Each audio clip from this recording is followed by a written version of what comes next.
The story of the Ottoman Empire is often remembered through battles, conquests, and rulers whose names echo across centuries. But behind the armies and the vast geography it controlled, the empire's true strength rested on something far more powerful than swords or cannons.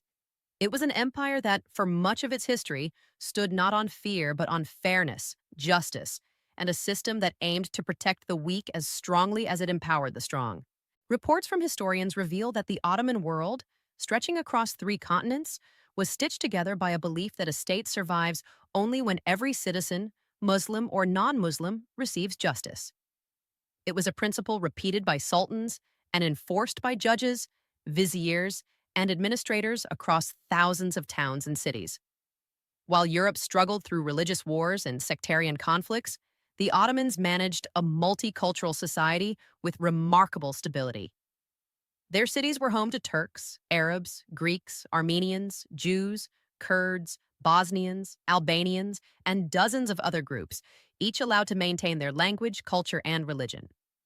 In a time when intolerance was normal, this approach set the empire apart. Correspondents studying Ottoman archives describe courtrooms where farmers could challenge wealthy landowners, traders could confront corrupt officials, and minorities could sue Muslims and win. Judges were required to follow written laws and moral principles rather than the status of the people who stood before them. In many cases, even the Sultan himself could not interfere with a judge's ruling. This independence became one of the cornerstones of Ottoman justice and one of the main reasons the empire remained stable for centuries. The empire's fairness was most visible in its treatment of religious communities. Under a system later known as the millet structure, Christians, Jews, and others were allowed to run their own schools, churches, synagogues, and community courts. They paid taxes, but were free to follow their faith without persecution.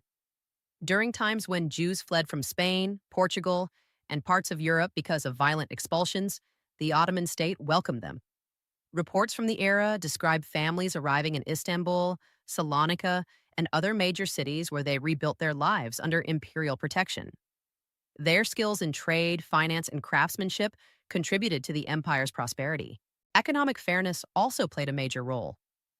The Ottoman market system required merchants to sell goods at reasonable prices.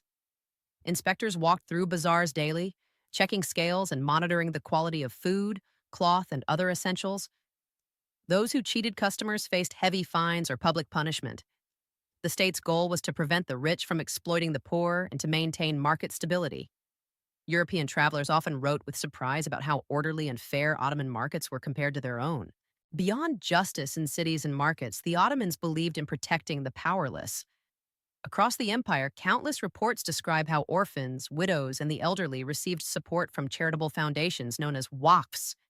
These institutions, funded by wealthy citizens and members of the royal family, operated schools, hospitals, water fountains, soup kitchens, and caravanserais that offered shelter to travelers. In many regions, a poor person could enter a public kitchen every day and receive a warm meal without fear of humiliation. The system ensured that no citizen would fall completely helpless. The sultans themselves were expected to uphold fairness.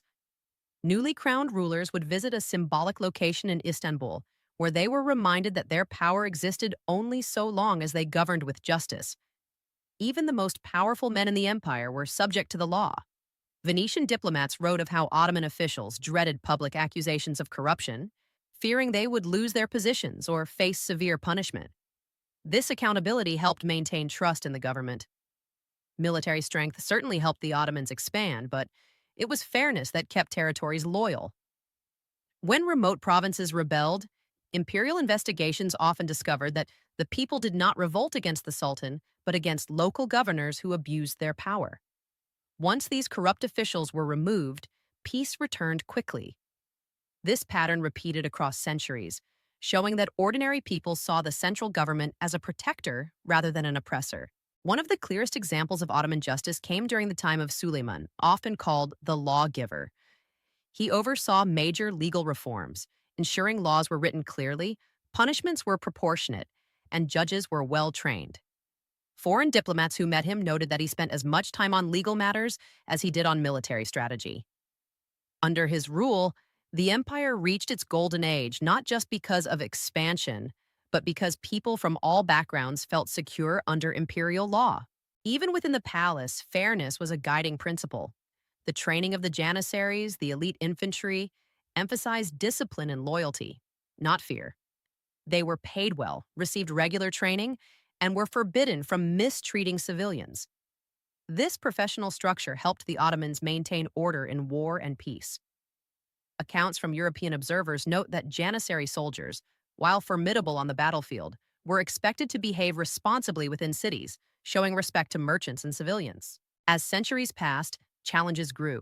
European powers expanded, global trade routes shifted, and new technologies changed warfare.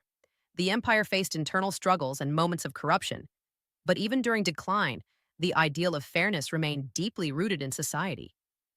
Reform movements in the 19th century attempted to revive the old principles of justice through new laws, modernization efforts, and equal citizenship rights for all religious groups. Though the empire eventually dissolved, its legacy of legal fairness influenced many parts of the modern world. Today, historians agree that the Ottoman Empire's endurance, over 600 remarkable years, cannot be explained by military power alone. Its true strength came from a stable legal system, religious tolerance, community welfare, and a commitment to balanced governance. Where many empires ruled through fear, the Ottomans understood a deeper truth. A state survives when its people believe they will be treated fairly. This belief allowed millions to live together across vast distances, dozens of cultures, and many religions. It created cities where mosques stood beside churches and synagogues, where markets were regulated, and where justice could be sought by anyone, rich or poor, Muslim or non-Muslim. In an era defined by division, the empire proved that fairness could build unity and justice could build loyalty. Centuries later, the world continues to study how fairness, not fear, shaped one of history's greatest empires. And the message remains as relevant today as it was then. True power comes not from ruling with force, but from governing with justice.